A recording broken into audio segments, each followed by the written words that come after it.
In at number 10, we have got the Maywing, and there's kind of one main reason at why I'm putting this creature on this list, and it is that it's such an insanely fast travel mount. It is just inherently very OP in nature. Like, you look at this creature, you think of this creature, you think of really speedy travel mounts, and that is just an OP feature in itself, being able to travel around the map with that speed without having to go into creative mode and all of that stuff. And that's not even an option if you're playing on a server. That's only really an option on just a general single player server, and you probably wouldn't do it anyway because it kind of ruins the fun of the game. But still, just I was needing something to compare it to, and although obviously it's not going to go as fast as someone flying around in creative mode, it is going to fly faster than someone in a tech suit, and it's a lot easier to get than a tech suit because you only need to be level 19 to get started with this thing, and then boom, like one of the easiest tames in the game, just trap it before you actually start knocking it out. That kind of goes for most flyers though, or even pretty much every Ark creature that's a knockout tame. It's just so much easier if you do. So yeah, that's the kind of method to the madness. And then you've got yourself a really great, really quick, speedy travel mount that's also a portable feeding trough, and it can gather berries as well. So just a nice little feature for this thing to have. Next up, we got the Thyla, and this thing kind of works for both PvE and PvP players alike out there. This creature really does pack a huge punch in damage department. It also deals the bleed ability, and it can scale any kind of wall or vertical surface, making it a prime creature for raiding people's bases on a PvP server or just in any given PvP scenario. They're also pretty decent on SOTF as well due to their high mobility, and they're not too difficult to tame on SOTF either, or really just not too difficult to tame in general. The only real difficulty is the biome they spawn in, as the redwoods can not be the friendliest of biomes pretty much all the time unless you're extremely lucky, so you always do have to be careful for these things, and like microraptors and all of that. And there are loads of things that want to kill you in the redwoods, but you know, at least Thylas do spawn there, and you can get a lot of great use out of these creatures. So I really do recommend taming one, and I really do think they are extremely OP. The only thing that could make them even more OP is if they were actually allowed into bosses, because when these things came out, they were seen as too overpowered, so then they didn't get the ability to go into bosses. But now with some newer creatures, it's kind of a little bit outdated in the sense it's actually why the Giga is not on this list. It would have been. This was maybe like 2020, 2019, 2018, but that creature is significantly more outdated nowadays than the Thyla, so, you know, that's why that creature is not on the list, if you were ever wondering at any point. But you can see actually this bleed ability in just a second here. I used to not really know what it did. I just thought it was cool, but it deals damage on a percent base scale instead of just a general damage dealing scale. So no matter the health of a creature, it will always deal the same percent amount of damage, which is why the bleed ability is so OP. And really, if you do have the time, tame yourself a Thyla. You are definitely not going to regret getting one of these things. They are totally worth it, and considering they spawn on the island, they're extremely accessible to like every single Ark player out there without fail whatsoever. Next up, we have got the Theory, and the reason why it's on this list is not just because its saddle was unlocked at level 69. Nice. But purely that this creature is an insane gatherer of so many kinds of resources, including fiber, which is actually one which is considerably harder to get than most other resources in bulk with a creature like this, as most herbivores will just gather berries, whereas this thing can gather berries and fiber, and it's also a pretty OP boss creature as well. It really does deal a lot of damage and pack a punch. You could probably tell it would deal a lot of damage in that kind of general area, because look at how large these things' claws are. And when you look at it, it's, I kind of call it the Freddy Krueger of Ark, if you will, or the Tickle Chicken, just depending on what context you really want. Those claws really do, again, pack a huge amount of damage into this creature. Really useful for the dragon boss fight on the island if you've never done that before, and the fiber gathering really does put them up another level for me, as yes, the moss chops is another great fiber gatherer. It really doesn't do all too much apart from that. I'm pretty sure it's really great at gathering organic polymer as well, but this is a much more OP creature and significantly more useful just to the general Ark player out there, and especially with that saddle level being so perfect, you really can't miss an opportunity on taming one of these things. They're also really great at gathering thatch and wood too, so there's nothing not to love about this creature. So I really do recommend you taming one of these things as soon as you can, really.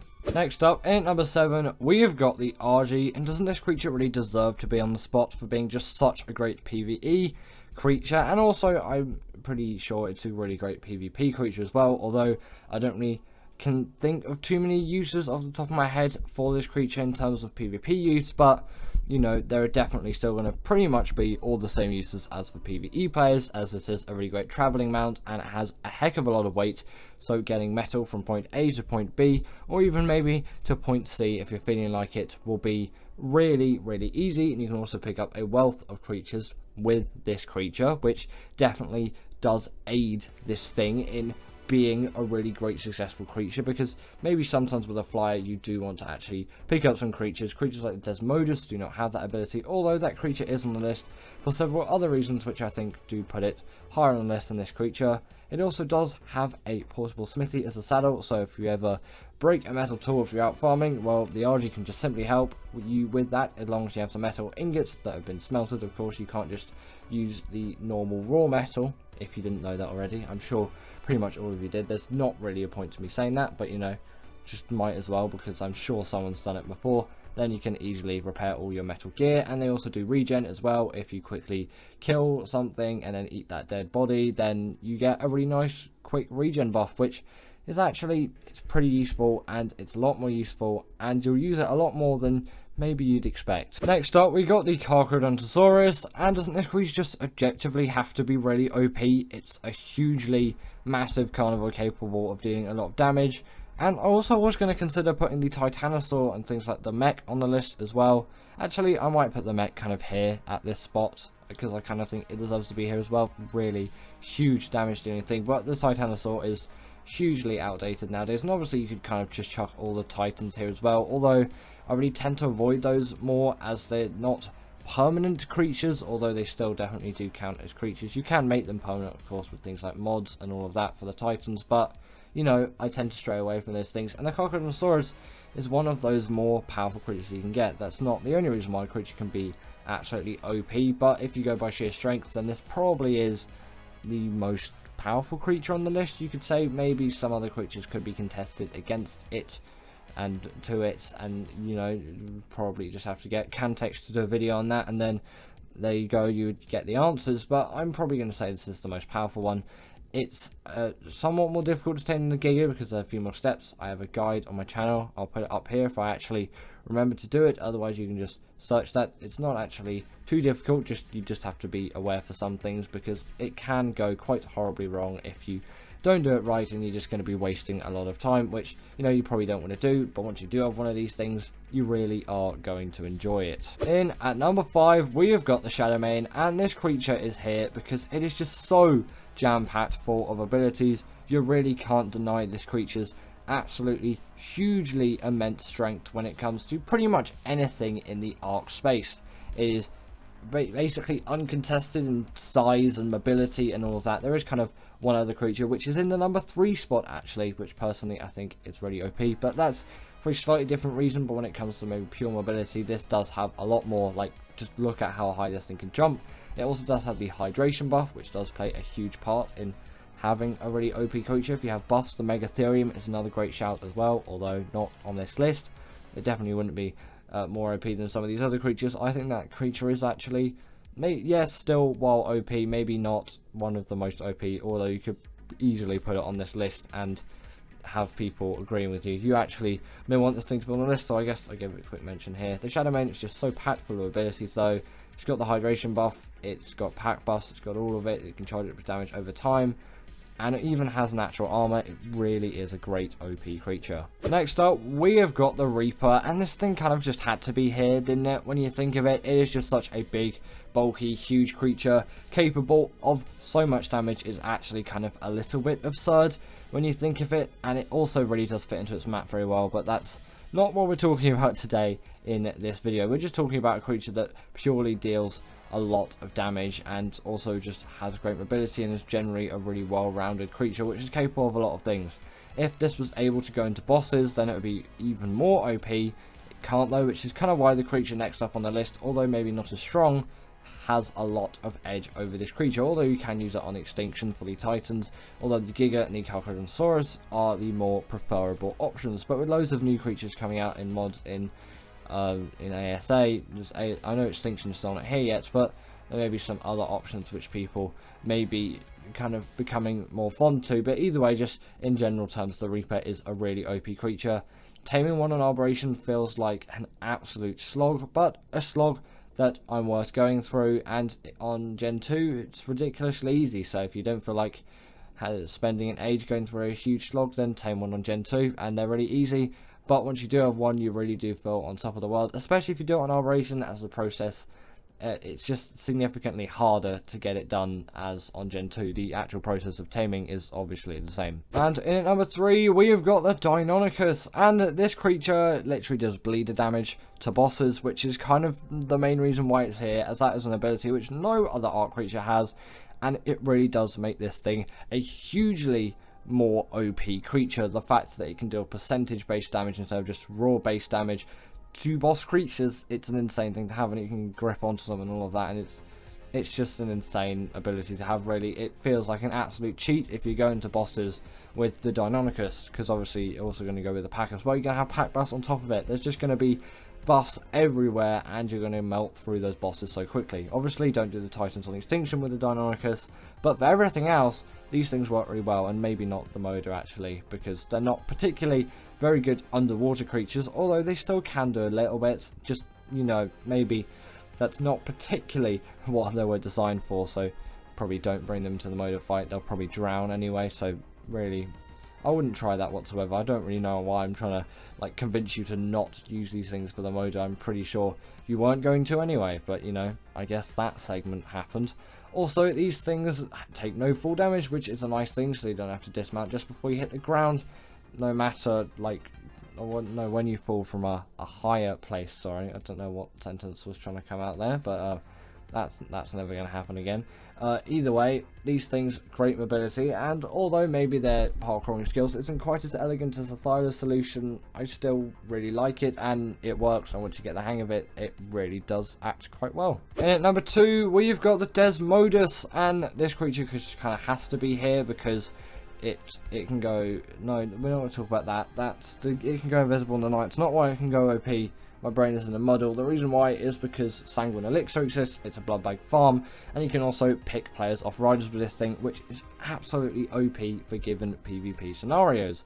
That's why it's not because it can go invisible in the night time. I can't even show you that because I recorded all this beer on the Wastelands biome, and then I realised that you can't set it to night. I probably should have gone to the Snow Dome or the Desert Dome, but I didn't. So, you know, but at least you know it exists. These things can also just grab onto walls, like the Tapijara, which is a nice thing. Just don't press E or the dismount button when you're like this.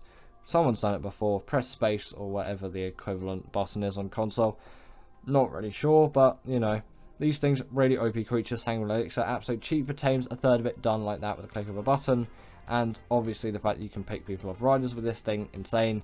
Really great for PvP scenarios, and it's also really quick as well. And in at number 1, we have the Rhinogonatha, and the reason why I say this is the most OP Ark creature is it really does feel out of place for just what it can do. The fact that this thing can pick up Rexes and Paraceratherians and all of that just kind of seems a bit out of this world to me, and although they're really useful in ASA at the moment because cryopods don't exist, still they feel really out of place in the general Ark game to me, and kind of maybe too far out of a league that they really shouldn't be going into. And personally, from my opinion, I would like to nerf the Rhinogonatha because I find it way too OP. Personally, also on ASA, I think it should be a little bit rarer. Not quite as rare as it is on just general normal ASE, as you can barely even find those things, but still, on ASA, I feel like there's a little bit of an overspawn there.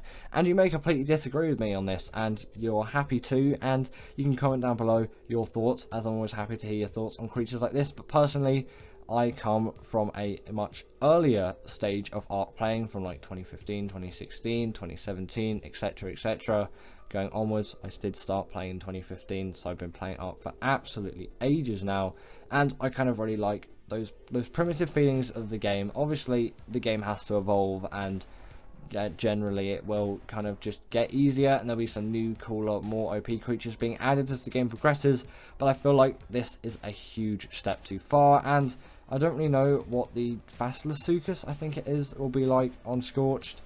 Maybe that will be even more OP than this thing, and I don't really like the way that this is all going, but it does seem to be quite popular with the general Ark player base, so I guess it's a working marketing solution for wildcards and snail games and those kind of people. But also with the like expansion pack, like extra creatures as well, that's like even more OP. I really don't like the route that it's going with these kind of creatures. Again, you're very happy to disagree with me, but personally I think the Ronin Athlete is too OP, and currently I think it's kind of the most OP Ark Tame out there, just no questions asked.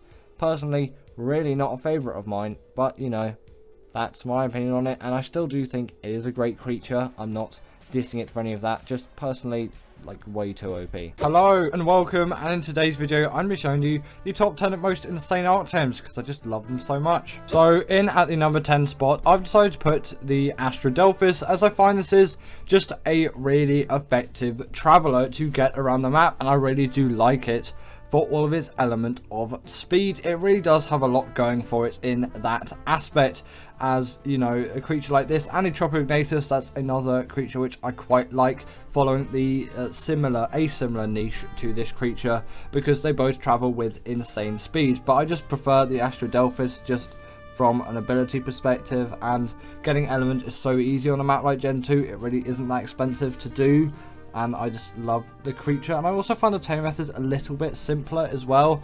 I know it's not the easiest out there, but I don't really like to like chain bowler the Tropognathus. It's just a little bit of a pain in my opinion, what you sort of have to do. I think you have to cast bolt at it. It's not as simple just trank out. So in that regard, I do prefer the tame methods of the Astradelphis, which is usually why I go for it instead. Yeah, its saddles are not at a later level, and technically it runs on more expensive things, but I find it attacks very effectively, and it travels at the speed of like just insane speeds, really. Coming up next on the list, we have got the Rhinognatha, and I really do love this as a creature. It just has so much capability when it comes to everything. It can pick up a huge variety of mounts that you'll find across the map, from Rexes to Paraceratheriums and creatures like that.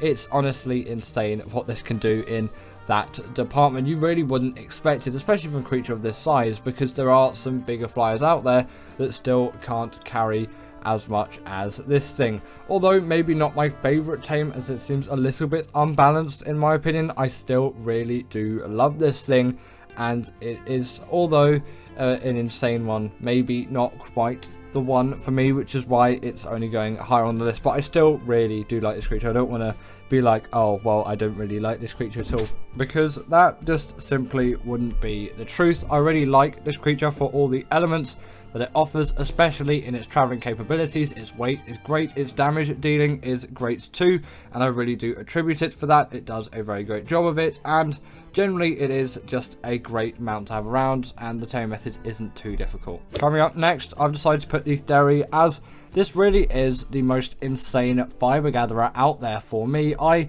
love the fiber gathering that this creature offers, and of course its saddle was unlocked at level 69. Nice. On top of all of that too, it is a great combat mount, and it doesn't just gather fiber as well. It is great at wood and thatch, and also any kind of natural material that you'd find of creatures like chitin, keratin, hide, and any sort of meat, as it can actually gather those, which can't be said about quite a lot of herbivores in the game.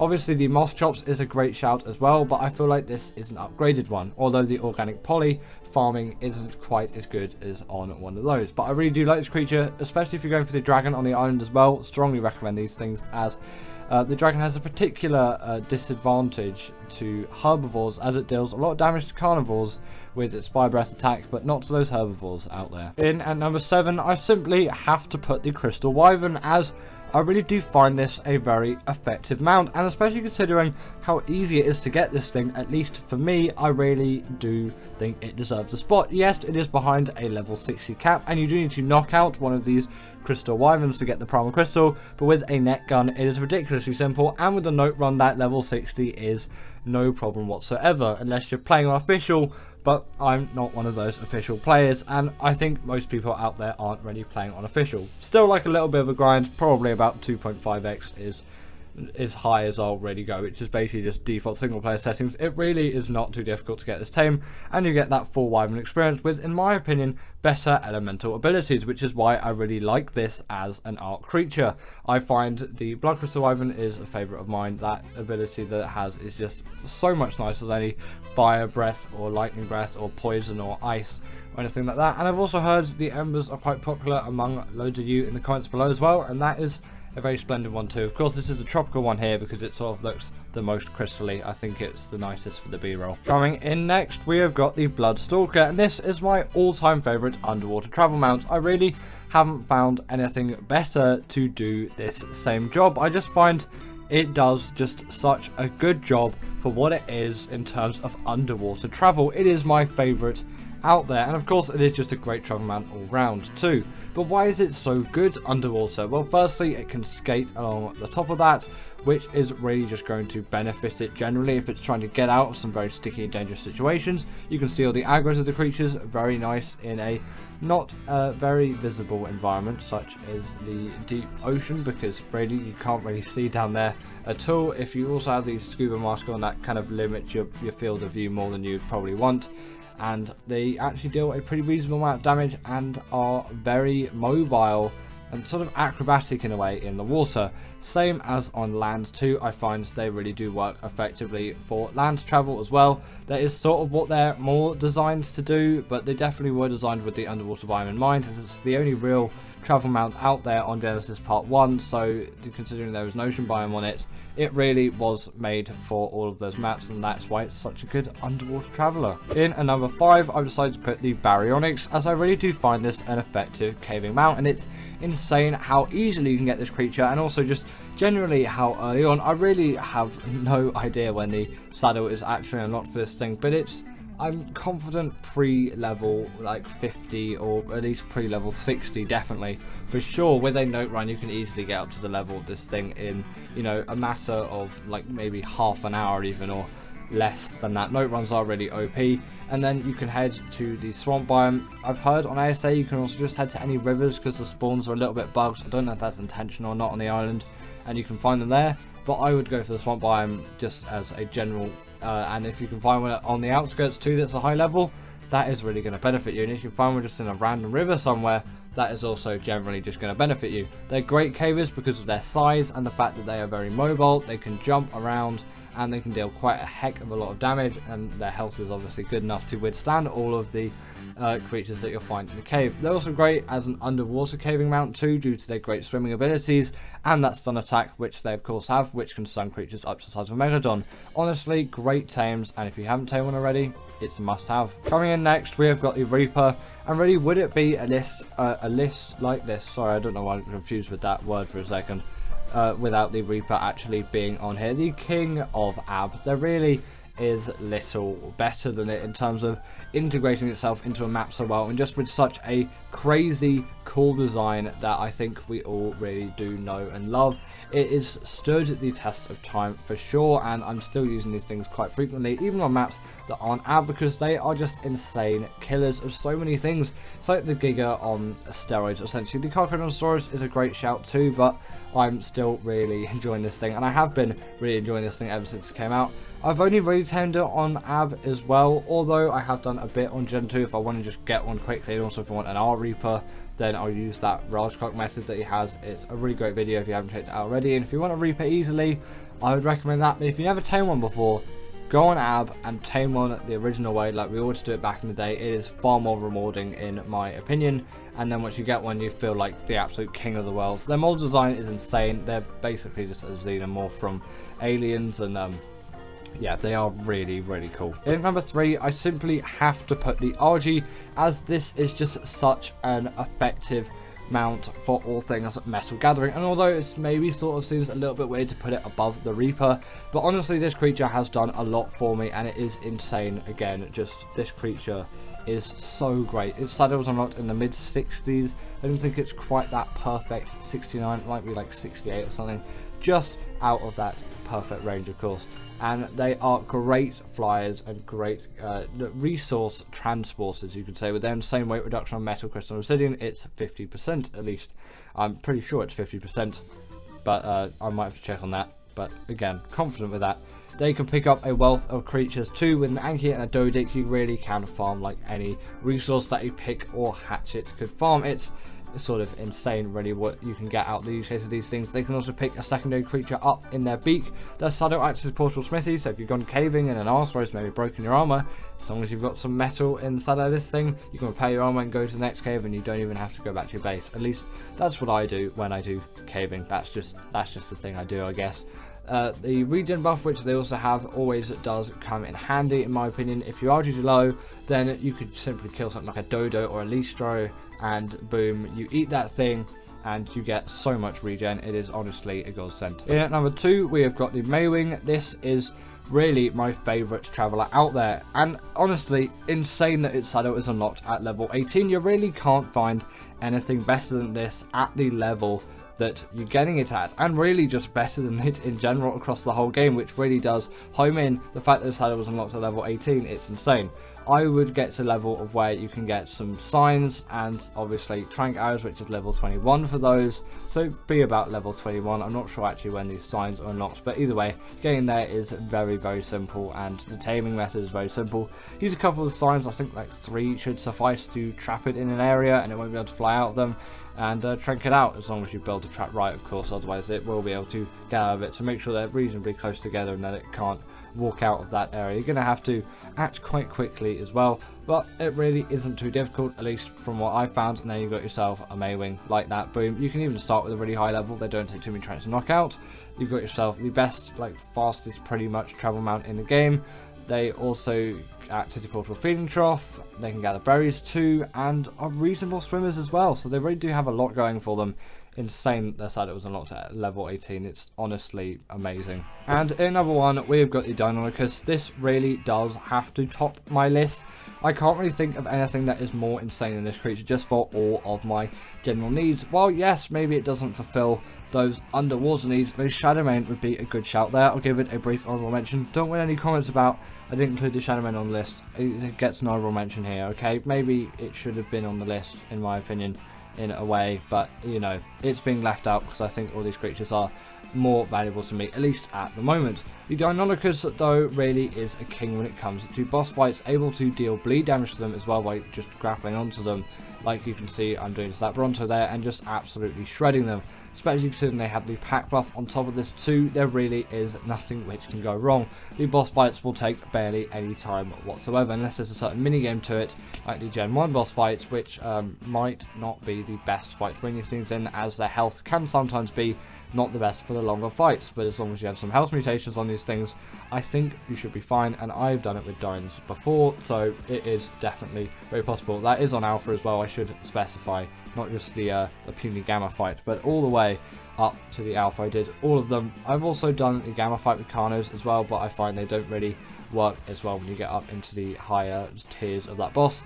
You're not going to be using these things for the Moda, but that's just generally obvious, isn't it? They're great parkour gods too, and they take no fall damage. How you tame one, you go to the Chalk Cliffs biome and you steal an egg out of a Dine nest, and then boom, you've got yourself that Dine baby. Once you hatched it, then you're going to raise it. If you get a good breeding pair, you're all set. Now, of course, we must shout out our patrons, Ekaterina Pechkova and Karina Thorne, who are our paid Patreon members at the moment. Thank you for all your support. I really appreciate everyone on this list. Everyone else is, of course, free members. Thanks for the support, though.